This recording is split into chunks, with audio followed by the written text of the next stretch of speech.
Ladies and gentlemen, welcome back. It is episode 19 of CO Sports Talk. And today we got a lot to talk about. We got the Jake Paul, scratch that, Logan Paul versus Floyd Money Mayweather fight to break down for y'all. Then we also got the USMNT having the game of the year versus Mexico and beating them. I mean, they got a bright future. And then, of course, we got some NHL, MLB. We'll cover that quickly, and the NBA playoffs. And we're going to be joined by two special guests, one talking about hockey and the other is a boxing expert. So let's get right into it. Talk about this insane week of sports right now. We are now joined by boxing expert, NHL expert, both of them, Luke Scheibel. Pleasure to see you here, Luke Scheibel, on the show, and excited to talk about it. So as you can see here, the highlights on your screen, Logan Paul and Floyd Money Mayweather, big age gap, 44 and 26 years old, and obviously a huge height gap, 6'4" and 5'8", but it was still a pretty solid matchup. And what were you guys' overall thoughts and takes on this? From my perspective, I kind of feel like Logan proved today that the Pauls are no joke. They both moved out to Costa Rica, wherever they went. Puerto And, Rico, yeah, wherever that is, and they're training, man, every day. Like, they're serious about it, and Jake just knocked out some bum in the first round, and now Logan survives 8 full rounds against Mayweather. So I think they kind of showed that they're out for blood, and that they want to get serious about the sport. Yeah, I mean, I think they both look pretty good. Jake obviously had a huge size advantage. I mean, made Floyd look like a midget out there. But Floyd held his own against, despite the size differential. And, Floyd just really impressed me on defense and avoiding all the punches. I mean, his head movement was insane. He's just so quick as a boxer.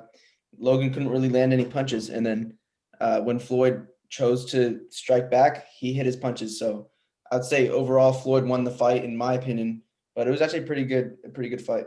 Okay, but that's bound to happen. Floyd Money Mayweather is the best fighter of all time. I mean, the man is 50-0. This is insane. Logan Paul did not just get knocked out by Floyd Mayweather. I mean, I don't give a crap if he's 51 years old, whatever the hell he is. I mean, Logan Paul is the real deal. Logan Paul is a pro boxer. I mean, he can compete. That man, Logan Paul, I mean, he won the fight. I mean, let's be real here. He threw 50 more punches, 70 more jabs than Floyd Money Mayweather. I mean, that's a joke. The fact that the sport of boxing may be done forever. It may be done forever. If a YouTuber can do that to a 50-year-old person, he landed the same amount of jabs as Floyd, but he threw 73 jabs versus 14. Yes, but it doesn't matter because that shows how good Floyd is at defending. I really thought Mayweather was going to knock him out. But to be fair, I mean, the age is a big deal. I don't think I think it's hard to knock someone out that much bigger than you and that much younger. I mean, but you're right. Floyd should have knocked him out. He's the greatest boxer of our generation, and that versus a YouTuber who just started boxing. But I gotta give respect to Logan. I mean, he's good. And then Floyd Mayweather, so now he's 51-1. You may be thinking he's 50-0. That counts as a loss, and he has one extra win because he beat his wife, so he's 51-1. Yeah. Well, Casey, I hope you don't mind if I interrupt, but there's actually been a lot of dispute in the boxing world about Jake Paul versus Logan Paul, and which one's the better brother. They've kind of thrown some shots at each other, especially after I think a poll was done on YouTube, and a lot, like the majority of the people, I think 80% thought Logan would beat Jake Paul, which kind of riled them both up. So what are your guys' thoughts on that, and who do you think is the better boxer as of now? Well, I mean, you look at Jake's record. He hasn't lost, but his competition has been awful. I mean, it's KSI's scrawny little brother, Nate Robinson, who's 5'9", but to be fair, as a professional athlete. And then Ben Askren, who had a dad bod and was retired. And then Logan's fought KSI, who was a pretty good boxer, to be fair. And then Floyd Mayweather. So I personally think Logan would beat Jake, but it would be good to see. Yeah, I mean, I agree with you there. I think Logan would win just because I think he's bigger and has more height. But I think Jake is tougher, to be honest. I think, for instance, Logan was a good sport. And now welcome Philip Santiago, boxing expert. How are you doing today, Philip? And what's your overall thoughts on the boxing world right now? I didn't really get to see the fight because my dad didn't pay for the fight because he doesn't want to support Logan Paul. But I just think that he had a hella big advantage. Logan Paul had a hella big advantage for being 40 pounds up, 40 whatever pounds up. So I thought it was really hard for fucking Mayweather to get anywhere because it's like impossible to hit someone 40 pounds heavier than you. And then also about just like the future of boxing. I mean, Mayweather is one of the best boxers of all time. And the fact that he's not really knocking out or even TKOing a YouTuber who is a good athlete, not going to lie, but not like knocking out Logan Paul. What's the future of boxing? Is it going to be like a celebrity sport, or is it still going to hold on as a real sport, you know? I mean, hopefully it's just the professionals kind of do their thing and like people who are weighed the same can fight and see who's the best in the world and not just like for money. Because it's obviously for money. If there's no winner or any decision making on who won. So I don't know. I hope it goes more professional. Yep. Shout out to Logan Paul. You know, he had a good chin. He had a good chin out there. Mayweather, solid moves. You know, that guy can play some defense. Got to give him credit. And he's also representing the Short Kings, you know, 5'8", representing the Short Kings. I mean, respect for Logan to try to fight the best in the world, but Floyd can't really do much when the guy weighs 40 pounds more than him. Fact. All right. See ya, boxing expert. All right, adios. All right, so there you have it. Boxing expert, Philip Santiago. There you have it. All right, so now we're going to move on to the NHL. So as we are joined by a hockey expert in Luke Scheibel, thank you for joining us, by the way. We are going to talk about the Stanley Cup playoffs and what is left of it. So let's jump right into it. All right, so in this West, we got the Colorado Avalanche and the Vegas Golden Knights. The series is tied 2-2. Who do you got advancing, Luke? You know, in this series, I got to give it to Colorado, even though the Golden Knights have really fought back in the series. The Avs were up 2-0 with a very big win in the first game. They scored like 7 goals. McKinnon had like 2, and all their big guns were really getting it going. But I mean, tonight the Knights won like 5-1. Marchessault got a hat trick. So you know, it's a roller coaster of a series, really back and forth. And honestly, I think it's like the 2 best teams in the whole league battling it out there. But, you know, I really got to give it to the Avs in this one. I think they have the best player in the NHL, Nathan McKinnon, and overall the better team. But it will be a really close series to the end. I expect it to go 7 games. Yeah, fact. You know, Nathan McKinnon is a very solid player, but I disagree with the best player in the NHL. We'll get to that, though. But I love the way Nathan McKinnon passes the ball and really just makes this team a very solid team. I mean, he spreads the puck all the way around, and he's a very solid player. But this Avs team is a team that works all together. The defense is very strong. And overall, I think the best team in the NHL, and I like them to win the Stanley Cup. I love this team down south in Colorado. But I love this team of the Colorado Avalanche. And, I mean, they just got to make Marc-Andre Fleury work. I mean, Andre Fleury did not work these last 2 games. They got to put the rock. I mean, he's an old They just got to make this guy hurt. I like this Avs winning 6 games, not even 7. I think they're going to win the next 2. I think they're the best team in the NHL. Yeah, fair enough. And then we move down to the Canadian division. So Montreal is currently leading 3-0 versus the Winnipeg Jets. Do you think they'll get the sweep? I don't know about the sweep. I think the Jets might have 1 or 2 games in them. Actually, I'll play the clip right now. The Jets, probably one of their best players, Mark Scheifele, had a very dangerous and honestly one of the biggest hits I've ever seen in the NHL in the first game. One of the Canadian players was wrapping it around into an empty net to finish the game, and as you can see, he lights him up. So he was suspended for 4 games, but Montreal was really able to kind of take the chokehold on the series, and we'll see if the Jets can battle back. I have Montreal in 5, but you know, we'll see what they can do. Yes. I'm a big hits guy. Or Oliver, go for it. Yeah, I was just gonna say it's gonna be a steep hill to climb for the Winnipeg Jets going forward. But yeah, go ahead. I'm a big hits guy. You know, I love hits in hockey, but that was way too dirty. I mean, that he deserved a suspension there, I must say. Call me soft and all, but he deserved a suspension there.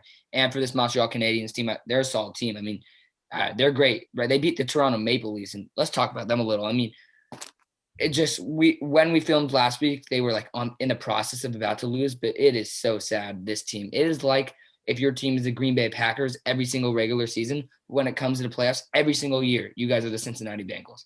It is so frustrating. I mean, this Maple Leafs team, I feel so bad for the fans. They're such good fans, and every year it's the same BS. I mean, this year losing to the Canadiens, and the Canadiens look strong. They're going to beat I also agree with Luke that they're going to get a gentleman's sweep here on the Jets. and the Jets are a solid team. They swept McDavid, who's overrated, question mark. Yeah, it's funny you say that for the Toronto Maple Leafs. I mean, it feels like to me something always goes wrong come playoffs time for them. I mean, last year it was their defense that just couldn't stop anything, and this year, their two biggest weapons, Matthews and Marner, who are getting paid ridiculous amounts of money, really couldn't put the puck in the net. I think Marner didn't even score all series, and Matthews had like one goal. And so, if they want to do anything in the future, they're going to have to really step it up come playoff time. And yeah, I really feel bad. Like some people say they have like the biggest fan base in the whole league. So, it's really a shame that they have to suck every year. But, Yeah, that's really, really a shame for the Maple Leafs fans. So moving back east, we've got the Bruins and Islanders. And, this series wasn't really expected to be close. Admittedly, I'm a Penguins fan, and it was pretty embarrassing to watch ourselves get beaten by the Islanders, who, quite frankly, just play a pretty boring brand of hockey.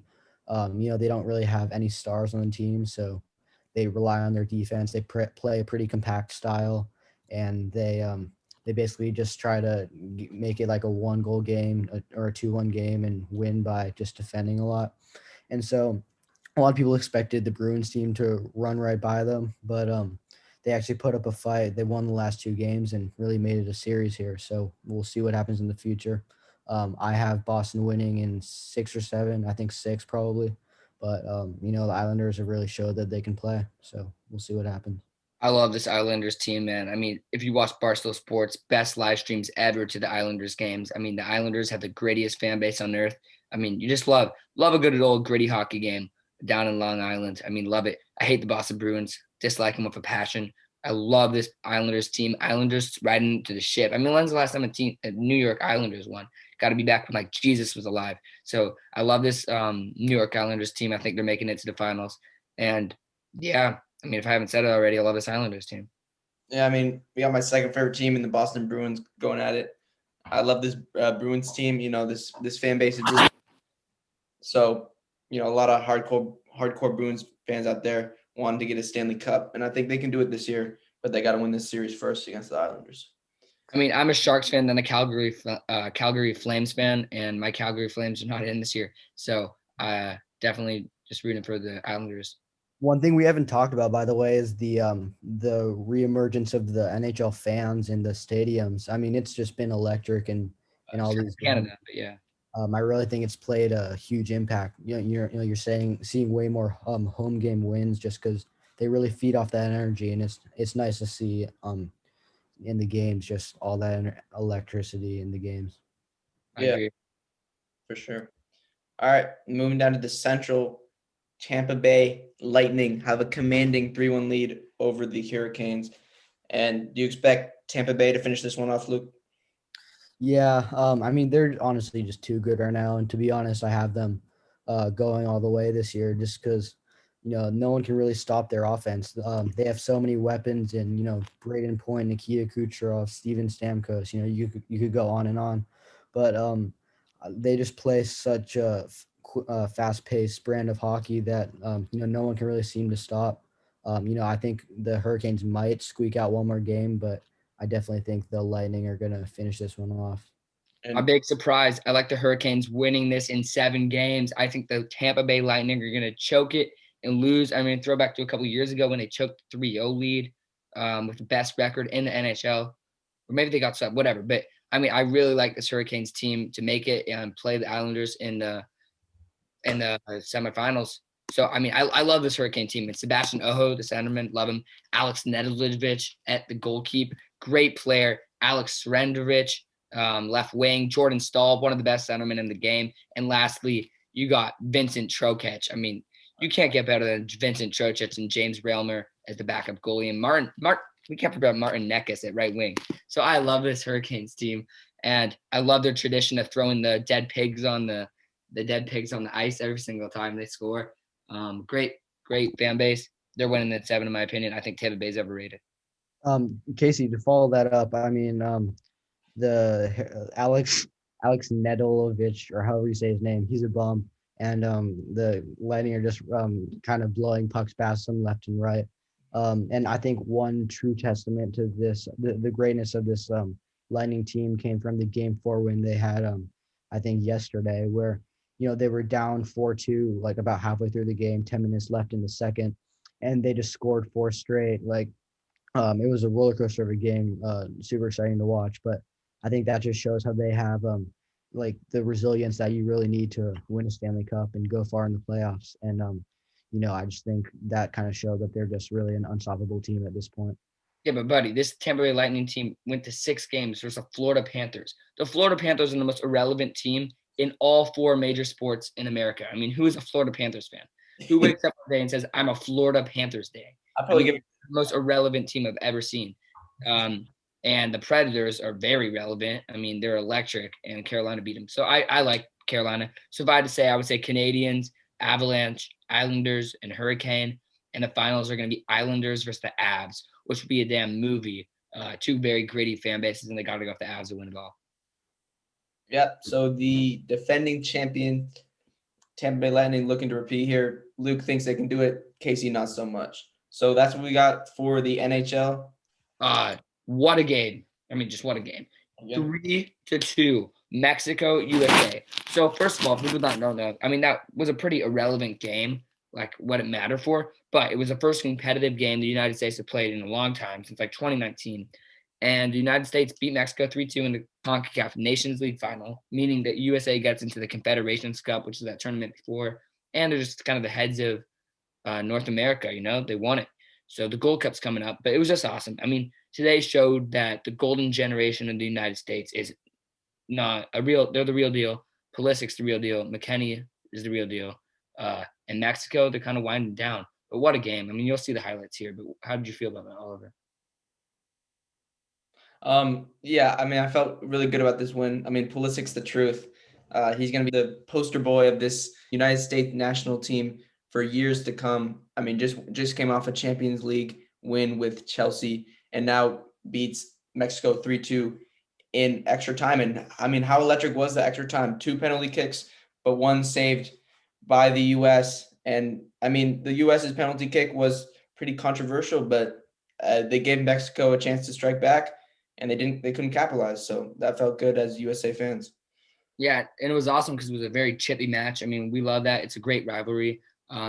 Chippy back and forth. At one point, the goalie Horvath, who actually didn't even start the game, came in for Steven, who's Man City's backup, but Horvath got kind of spiked, and the whole defense for the United States, especially DeAndre Yedlin, was just going crazy. I mean, chirping in Mexico. And then eventually in the extra time, USA scored, of course, on that PK. Pulisic loved it. The star power taking off the shirt like Ronaldo always does. Mexico fans, they're throwing the bottles, beer cans at them. I guess Pulisic was kind of provoking them, but it's what he should do. And then, Reina got hit, pretty unexcusable act by the Mexican fans, but and then eventually they hit one of their own players, so kind of a little bit of karma there. But Mexico had a chance. They had their own PK. Great save by Ethan Horvath. And just a great day for the United States. Shows that the future is extremely bright. And this 2022 World Cup, I think they're at least going to make the Elite 8, Final 8. 2026, that's going to be the one to win. Yeah, I mean, I'm looking real forward to these World Cups with this team. I mean, it's a really young team. And, they've kind of been passed on from the older generation, Michael Bradley, Clint Dempsey, and all them, Landon Donovan. So it's just a new exciting age for U.S. soccer, and they're looking to be more competitive after missing the World Cup last time around. So I'm really excited for this team going forward.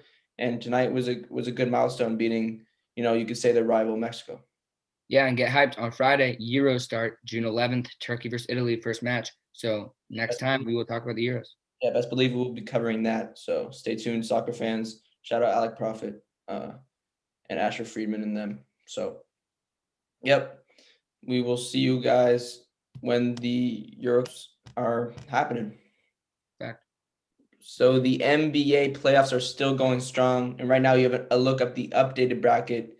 It's round 2, and 2 games have been played so far, both in the East. The 5 seed Atlanta Hawks are continuing to, prove they're a legitimate contender this year and lead the 1 seed Philadelphia 76ers 1-0. And then Brooklyn Despite losing Harden in game 1, still holds on to beat Milwaukee. Harden will be out for game 2, however, tomorrow or today, when you're watching this.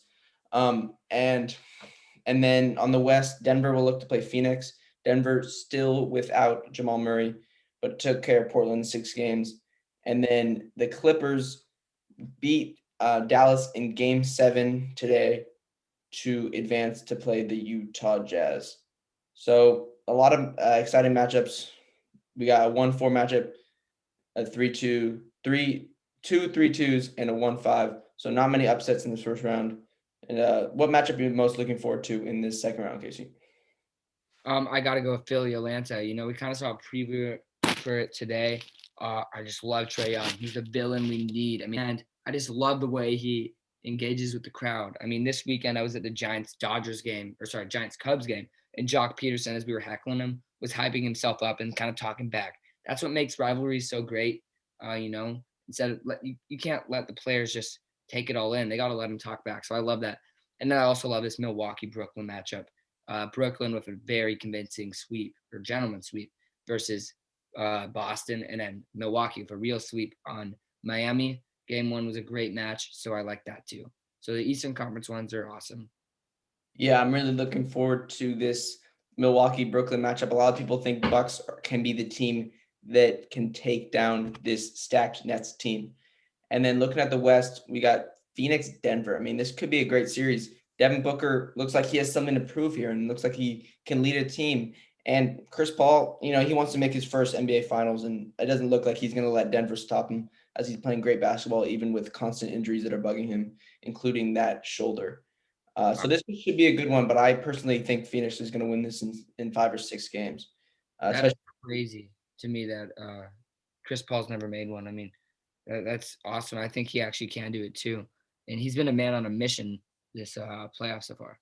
Yeah, I really think he can. I mean, looking at the other side, Clippers did not look great against Dallas. I mean, they obviously had to face one of the best players in this league and a future Hall of Famer, in my opinion, already, in Luka Doncic, who's just, I mean, he's just outstanding. But let's talk about that game 7 a little bit. Luka balled out, but Clippers held on. What do you see from that one? And how do you think that series as a whole? Doncic had a great game, dropped 29 in the first half. Insane. But his team didn't do too well supporting them. Penny Hardaway's son, Teddy, did pretty well. But otherwise, they struggled a bit. Boban Marjanovic kind of looks like cringey, by the way. Very similar looking, actually. But very tall, lengthy, big ears, But Boban Marjanovic, he balled out. But it wasn't enough. And I think this Clippers team will get by Utah, frankly. I think they're going to crush them. Yeah, I mean, I believe they can do that too. But yeah, facts about Boban Marjanovic and cringey. They kind of have a similar look. And both pretty tall as well. So good shout there. Same like hair. Yeah. So what's your updated now that your Portland Trailblazers are out, what's your updated finals prediction? My updated finals prediction is okay. First let me say my semis. I think it's gonna be Suns Clippers. Like that's very easy in my opinion. And Atlanta versus Brooklyn. And I like my finals as Brooklyn versus I want Chris Paul, man. I want Chris Paul. But I'm going to go with Clippers versus Brooklyn. I think that's the most realistic shout. But, man, wouldn't that be an awesome Western Conference Finals? Chris Paul versus former team. Yeah, that would be sick. I personally think Utah takes it versus the Clippers. I just don't think – I mean, Utah's just such a loud atmosphere. I think they can get the big advantage at home. And Clippers fans are kind of scarce because most people in LA just root for the Lakers. And then I got Phoenix taking care of Denver, as I said. So Utah, Phoenix, I think Phoenix wins that. I think they're honestly the better team. And then I think Philly, wins in 6 against Atlanta. Atlanta got the first game though.